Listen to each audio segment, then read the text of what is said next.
नमस्कार CSK news में आपका स्वागत है दोस्तों। आज हो गया 17 अप्रैल। बड़ी खबर निकल के आ रही है दोस्तों। कश्मीर नहीं है अकेला, आतंक के खिलाफ लड़ाई में हम हमेशा साथ। सेना ने वीडियो शेयर कर आतंकियों की दी चेतावनी, आम नागरिकों के साथ दिखी सेना। दूसरी बड़ी अपडेट निकल के आ रही है, पीएम मोदी के एक झटके में रूस और अमेरिका के मंसूबों पर फिरा पानी। बड़ी खबर निकल के आ रही है, भारत और वायुसेना रक्षा मंत्रालय ने कई डील अमेरिका और रूस से किए स्थगित। मेक इन इंडिया पर दिया गया जोर, पीएम मोदी ने कर दिया खेला। बड़ी खबर, रूस से 48 Mi-17V हेलीकॉप्टर योजना स्थगित, अमेरिका से भी कई खरीद पर लगी रोक। मेक इन इंडिया का दबदबा, एक झटके में रूस और अमेरिका का खेला। तीसरी बड़ी अपडेट, पीएम मोदी के निमंत्रण पर 8 दिवसीय दौरे पर भारत आ रहे मॉरिशस के पीएम मोदी गुजरात और काशी का भी कराएंगे दौरा। चौथी बड़ी अपडेट में बताएंगे दोस्तों, रशिया और यूक्रेन के बीच युद्ध फिर और तेज हुई। रूसी मिसाइलों ने बरसाया कहर, यूक्रेन के टैंक कारखानों को किया पूरी तरीके से बर्बाद, वो हम आपको बताएंगे।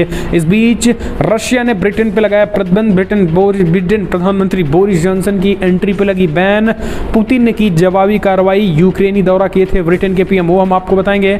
इस बीच जुमे की रात पाकिस्तान के 26 एयरक्राफ्ट ने अफगानिस्तान में की बमबारी, 30 से अधिक लोगों की मौत। बेहद बड़ी खबर निकल के आ रही है दोस्तों, 26 एयरक्राफ्ट से अफगानिस्तान में बमबारी हुई है, वो हम आपको बताएंगे। इस बीच नेपाल को हिंदू राष्ट्र घोषित करने की मांग, मंत्री का समर्थन। जी हाँ, बड़ी खबर निकल के आ रही है, एक और देश हिंदू राष्ट्र की तरफ बढ़ चला है। आखिर वो कौन देश है? नेपाल, वो भी हम आपको बताएंगे। इस बीच बड़ी खबर निकल के आ रही है एक और, जहां पर इमरान खान के विधायकों का आतंक, पंजाब असेंबली के डिप्टी स्पीकर को पीट दिया। जी हाँ, जमकर हंगामा हुआ है, वो हम आपको बताएंगे। इस बीच जेलेंस्की को मारने की तैयारी में है रशिया, क्या कुछ है बड़ा प्लान, वो हम आपको बताएंगे। इस बीच बड़ी खबर, रूसी रक्षा मंत्री को अटैक के बीच 20 जनरलों को गिरफ्तार किया गया है, मारने की साजिश हुई है, वो भी बताएंगे। तो एक एक करके बताएंगे। पीएम मोदी ने कुछ एक बड़े ऐलान किए हैं, ताइवान ने भी कुछ एक ऐलान किए हैं, भारत से कुछ एक बड़ी खबर, कल हनुमान जयंती में भी कई जगहों पर दंगे की खबर आई है, तो एक एक करके बताएंगे। लेकिन उससे पहले एक छोटा सा निवेदन, अगर आपने चैनल को सब्सक्राइब नहीं किया, पल पल के अपडेट के लिए चैनल को सब्सक्राइब करना ना भूले दोस्तों। दरअसल पहली बड़ी अपडेट निकल के आ रही है, आपको बता दें, कश्मीर नहीं अकेला, आतंक खिलाफ लड़ाई में हमेशा साथ देंगी। सेना ने शेयर किया वीडियो, आतंकियों की कमर तोड़ने की तैयारी, जारी की हिट लिस्ट। दरअसल जम्मू कश्मीर में आतंकी घटनाओं में बढ़ोतरी के बीच सेना ने एक मार्मिक वीडियो शेयर करते हुए उन आतंकियों को करारा जवाब दिया जो लगातार टारगेटेड किलिंग कर रहे हैं, जम्मू कश्मीर को फिर से आतंकी राह पर ले जाना चाहते हैं। लेकिन सेना ने एक मार्मिक वीडियो शेयर करते हुए कहा है कि जम्मू कश्मीर के नागरिकों के साथ सेना खड़ी है। जो नागरिक हैं, जो आम नागरिक हैं, जो शांत प्रिय लोग हैं, चाहे फिर वो हिंदू हैं मुसलमान हों, उनके समर्थन में सेना लगातार खड़ी थी है और रहेगी।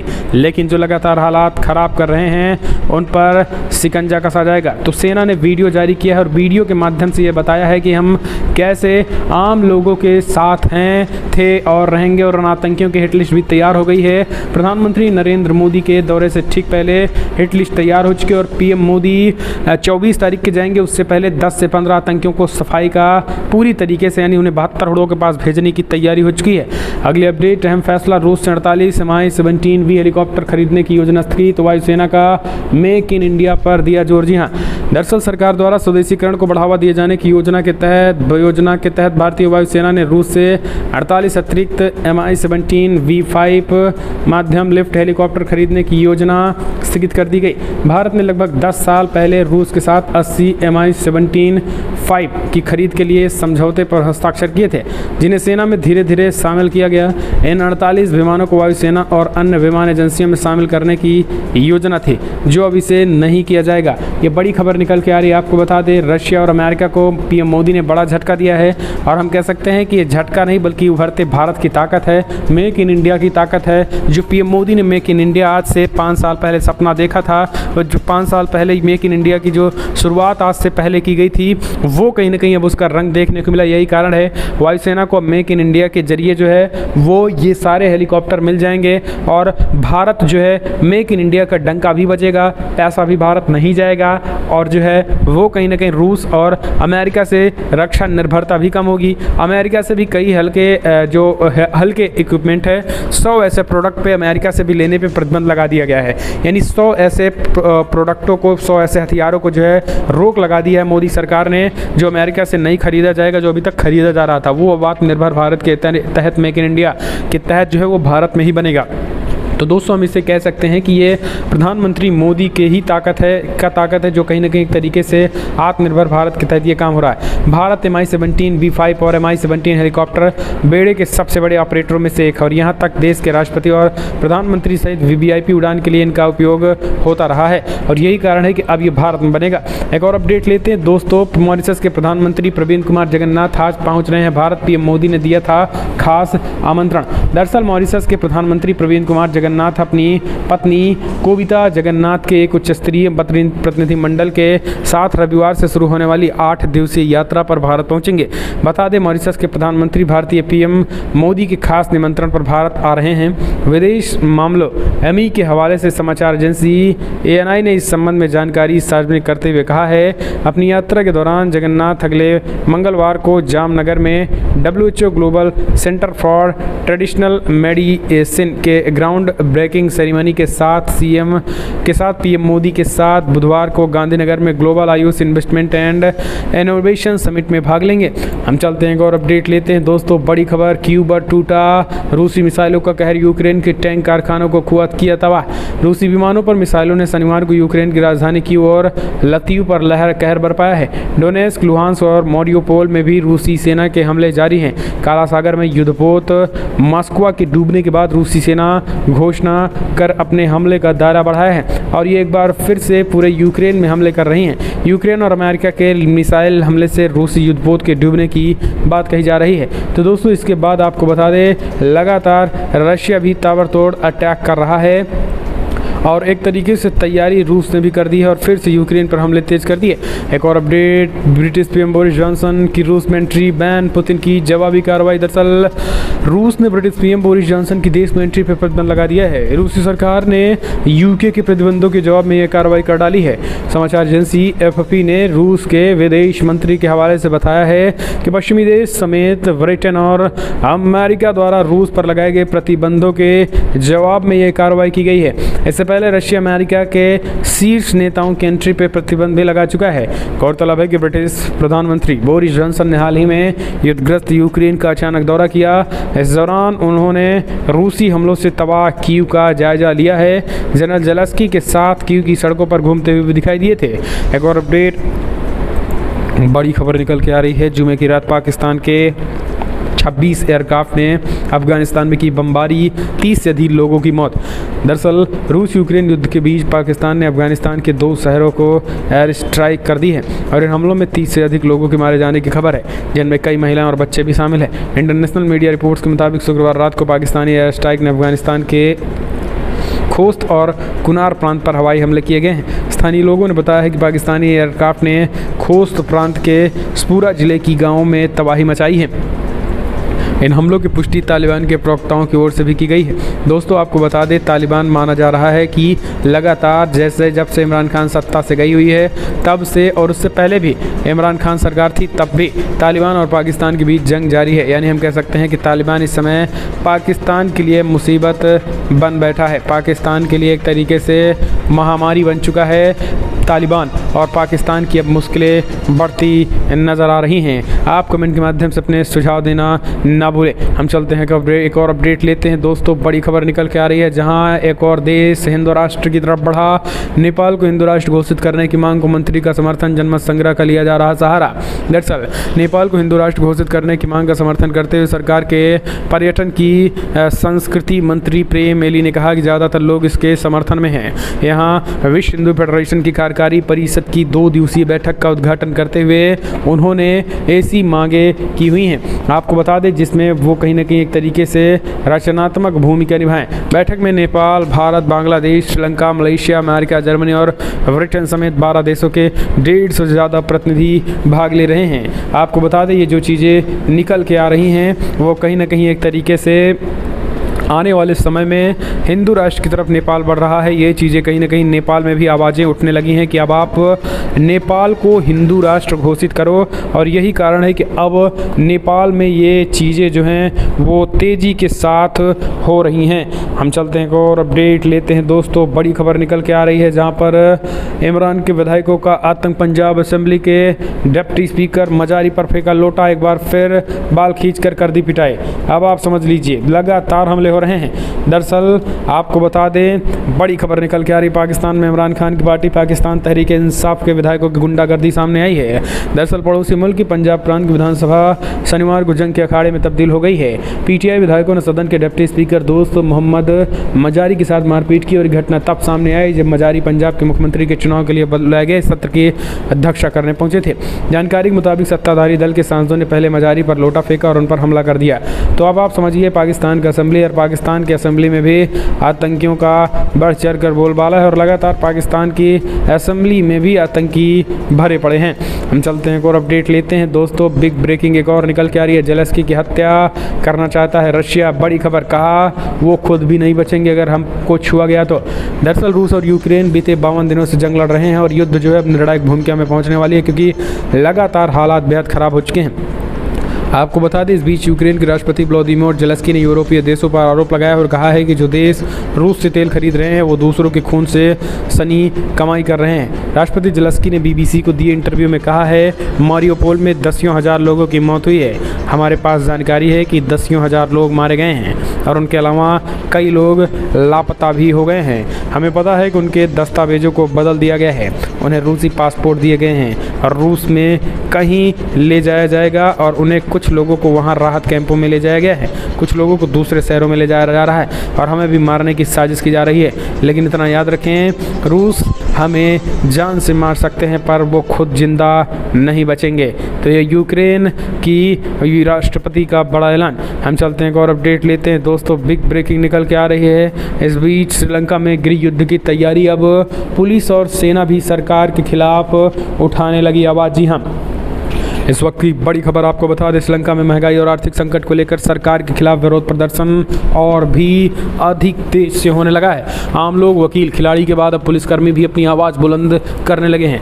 मीडिया रिपोर्ट के अनुसार श्रीलंका पुलिस के एक हवलदार को सरकार के खिलाफ प्रदर्शन करने के आरोप में गिरफ्तार कर लिया गया। हालांकि कुछ देर बाद उन्हें शर्तों के साथ जमानत दे दी गई है। कोलंबो के अतिरिक्त मजिस्ट्रेट किमिंडा परेरा ने जानकारी देते हुए बताया है कि हवलदार दंड संहिता, पुलिस अध्यादेश और आधिकारिक गोपनीयता अध्यादेश की धाराओं के तहत गिरफ्तार किया गया था। इसके बाद उनकी शर्तों को जमानत दे दी गई है। पुलिस हवलदार की ओर से राष्ट्रपति के वकील सहित निःशुल्क वकीलों को एक समूह अदालत में पेश हुआ। 29 अप्रैल को मामले की फिर से सुनवाई होगी। तो दोस्तों आपको बता दें, इस बीच बड़ी खबर निकल के आई जहां पर पुलिस वालों ने भी अब सरकार के खिलाफ आवाज़ उठाने लगी हैं। सेना के भी कुछ कर्मी हैं, हालांकि सभी सेना के अधिकारी नहीं, बल्कि कुछ सैन्य अधिकारियों ने भी इसके खिलाफ विरोध जताया है। सरकार के खिलाफ विरोध जताते हुए उन्होंने एक तरीके से आर पार की बात कह रहे हैं। तो ये कहीं ना कहीं एक तरीके से ये बड़ी खबर निकल के आ रही है, और नेपाल में गृह युद्ध छिड़ चुका है। हम चलते हैं एक और अपडेट लेते हैं दोस्तों। ताइवान ने चाइना को दिया करारा जवाब, कहा धमकी जो है मत देना, धमकी मत देना, हमारा समर्थन धमकी से बढ़ेगा। अमेरिका ने भी दी चाइना को चेतावनी। अमेरिका और ताइवान की नज़दीकियों को लेकर चीन बौखला गया है। अमेरिकी सांसदों की ताइवान यात्रा को लेकर चीन ने धमकी दी है। इसको लेकर ताइवान ने भी पलटवार किया। ताइवान ने कहा है कि वो चीन को रोकने के लिए समर्थन जुटाता रहेगा। ताइवान ने कहा है कि चीन की धमकी से उसका फ़ायदा ही होगा। अंतर्राष्ट्रीय समाचार एजेंसी के मुताबिक 2 दिन पहले गुरुवार को 6 अमेरिकी सांसदों का प्रतिनिधिमंडल ताइवान पहुंचा था। अमेरिकी सांसदों ने शुक्रवार को ताइवान के राष्ट्रपति से भी मुलाकात की थी। अमेरिकी प्रतिनिधिमंडल द्वीपीय देश के प्रति अपना समर्थन दिखाने के लिए ताइवान आया था।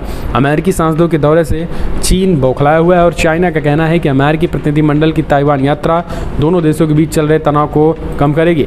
एक और अपडेट लेते हैं। बड़ी खबर निकल के आई है। युद्ध में मारे गए रूस से 20,000 सैनिक, 146 हेलीकॉप्टर, 163 एयरक्राफ्ट भी तबाह। लगातार यूक्रेन जो है आंकड़े दे रहा है, और रूस की तरफ से भी आंकड़े निकल के आ रहे हैं, जिसमें रशिया को बड़ी कैजुअलिटी होती दिखाई दे रही है। रूस के 15,000 से 20,000 के करीब सैनिक जो है मारे गए हैं। ये इस वक्त की बड़ी खबर निकल के आ रही है। हम चलते हैं एक और अपडेट। रूस ने ब्रिटेन पर लगाया प्रतिबंध, तो ब्रिटेन का आया जवाब, कहा हम यूक्रेन का समर्थन देने पर दृढ़ हैं, आपके प्रतिबंधों से डरते नहीं। दरअसल आपको बता बता दें, ब्रिटेन सरकार ने प्रवेश प्रतिबंध के बाद कहा है कि हम यूक्रेन के लिए अपने समर्थन पर दृढ़ हैं। बोरिस जॉनसन और ब्रिटिश सरकार के अन्य राजनेताओं और अधिकारियों को देश में प्रवेश करने से रोकने के रूस के फैसले के बाद ब्रिटेन सरकार के प्रवक्ता ने बताया कि हम रूस के इस कदम की निंदा करते हैं और इसे तुरंत युद्ध रोकने की मांग करते हैं, लेकिन उसके बावजूद भी रसिया लगातार कीव पर हमले जारी रखा है। एक और अपडेट लेते हैं। इमरान खान को आईएसआई चीफ ने जड़ दिया था जोरदार थप्पड़, अब जाकर हुआ खुलासा। जनरल बाजवा की बर्खास्तगी को लेकर हुआ था दोनों के बीच विवाद, नया खुलासा। पाकिस्तान में जारी सियासी ड्रामा थमता नहीं दिख रहा है, थम चुका है। इमरान खान सत्ता से बाहर हो गए हैं, उनकी जगह शहबाज शरीफ प्रधानमंत्री बन गए, लेकिन सियासी ड्रामे भले ही खत्म हो चुके हैं, लेकिन हर रोज़ पूर्ववर्ती सरकार और इमरान खान से जुड़ी खबरें जो है आ रही हैं। इसी कड़ी में एक बड़ा राज सामने आया है। मीडिया रिपोर्ट्स में बताया गया कि पाकिस्तान की खुफिया एजेंसी आईएसआई के प्रमुख लेफ्टिनेंट जनरल नदीम अंजुम ने इमरान को थप्पड़ मार दिया। दरअसल दोनों के बीच army chief general Qamar Javed Bajwa के बर्खास्तगी को लेकर विवाद हुआ था। दरअसल जिस दिन पाकिस्तान के अविश्वास प्रस्ताव लाया जा रहा था, उस दिन इमरान खान के घर हेलीकॉप्टर उतरा जिसमें ISI chief lieutenant general Nadeem Anjum और जनरल बाजवा मौजूद थे। तो ये एक बड़ी खबर निकल के आ रही है। हम चलते हैं एक और अपडेट लेते हैं। दोस्तों, बिग ब्रेकिंग निकल के आ रही है, जहाँ पर आपको बता दें यूक्रेन युद्ध के बीच रूस भी झेल रहा भारत के तटस्थ रुख की तपिश, भारत कर रहा अपने हितों की चिंता।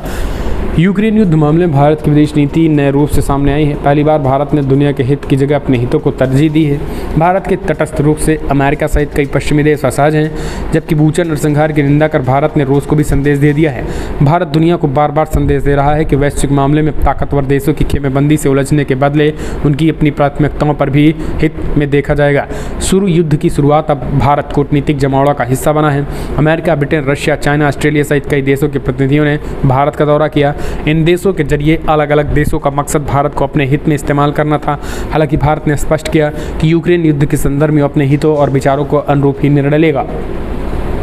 इसी बीच आपको बता दें, लेकिन अब रशिया को भी ये पता चल गया है कि भारत भी कहीं ना कहीं एक तरीके से जो स्टैंड ले रहा है वो कहीं ना कहीं भारत अपने आप में ये ताकतवर देशों की सूची है। यही कारण है कि रूस को भी अब इस बात का अंदाज़ा है कि ज़्यादा दिन तक भारत भी इस तरीके के रुख अख्तियार नहीं कर सकता अगर ये युद्ध यूँ ही चलता रहा तो। हम चलते हैं एक और अपडेट लेते हैं। दोस्तों, बड़ी खबर निकल के आ रही उत्तर प्रदेश में हमले के आरोपी मुर्तजा पर लगा यूएपीए। जी हाँ, दरअसल आपको बता दें, यूपी के गोरखपुर स्थित गोरखनाथ मंदिर की सुरक्षा में तैनात सिपाहियों पर जानलेवा हमले के आरोपी अहमद मुर्तजा अब्बासी पर अब यूएपीए के तहत मुकदमा चलेगा। यूपी एसटीएफ ने आरोपी पर यूएपीए लगा दिया। इसके साथ अब मामले की जांच एनआईए करेगी और मुकदमा लखनऊ के स्पेशल एनआईए यूपीए कोर्ट से चलेगा। आपको बता दें, यूपी में यूपीए का सिर्फ एक ही स्पेशल कोर्ट है जो राजधानी लखनऊ में है। यूपीए लगने की वजह से कुछ फ़ायदे जांच एजेंसी तो कुछ राहत आरोपी को भी मिलती है। दरअसल आम अपराधों में पुलिस और जांच एजेंसियों को 90 दिनों में चार्जशीट लगानी होती है और आरोपी को 14 दिन की जुडिशियल कस्टडी रिमांड में जेल भेजा जाता है। हम चलते हैं एक और अपडेट लेते हैं। बड़ी खबर, अजान पर संत राजूदास का बयान, कासगंज प्रशासन को चेताया, यह हिंदुत्व सरकार है, गलत फहमी न पालो। दरअसल कासगंज में अजान और हनुमान चालीसा के विवाद की गर्मी अयोध्या तक पहुंच रही है। अयोध्या में हनुमानगढ़ी के संत राजूदास ने कासगंज में अजान के विरोध में हनुमान चालीसा का पाठ किए जाने वाले हिंदू समाज के लोगों का स्वागत किया। उन्होंने कहा कि हम सर्वे भवन्तु सुखिनः के तर्ज पर चलने वाले लोग हैं। हिंदुस्तान में सभी वर्ग और संप्रदाय के पूर्ण रूप से आज़ादी है, उसके बावजूद बहुसंख्यक समाज पीड़ित है। कासगंज की घटना को लेकर उन्होंने कहा है कि मस्जिद के सामने दुकान करने वाले दुकानदारों के निवेदन पर लाउडस्पीकर की ध्वनि कम करने के बजाय और बढ़ा दी गई। इसके विरोध में हिंदू समाज के लोगों ने हनुमान चालीसा के पाठ का आयोजन किया और यह सराहनीय पहल है और ऐसे ही जगह होना चाहिए। तो ये चीज़ें कई जगहों पर इस तरीके की भी खबरें निकल के आई हुई हैं, जहाँ पर लाउडस्पीकर से अजान के बजाय लाउडस्पीकर से हनुमान चालीसा भी कल देखने को मिला है। हम चलते हैं एक और अपडेट लेते हैं। दोस्तों, बिग ब्रेकिंग निकल के आ रही है एक और, जहां कल दिल्ली जहांगीरपुरी में हनुमान जयंती के दौरान पथराव, 2 गुटों में हंगामा, पुलिसकर्मी सहित कई घायल। दरअसल राजधानी दिल्ली के जहांगीरपुरी इलाके में 2 गुटों के बीच शनिवार शाम होते होते जमकर हंगामा हुआ। हनुमान जन्मोत्सव के दौरान शोभा यात्रा के दौरान किए गए पथराव में पुलिसकर्मी सहित कई लोग घायल हो गए हैं। घायलों को इलाज के लिए जहांगीरपुरी के बाबू जगजीवन राम हॉस्पिटल में भर्ती कराया गया। वहीं पुलिस का कहना है कि इलाके की स्थिति फिलहाल नियंत्रण में है। दिल्ली पुलिस के जनसंपर्क अधिकारी का काम देख रहे डीसीपी अनवर राय का कहना है कि जहांगीरपुरी में शोभा यात्रा के दौरान हंगामा हुआ और उन्होंने कहा कि हनुमान जयंती शोभा यात्रा में चल रहे लोगों के ऊपर पत्थरबाजी और छिटपुट आग देने की बात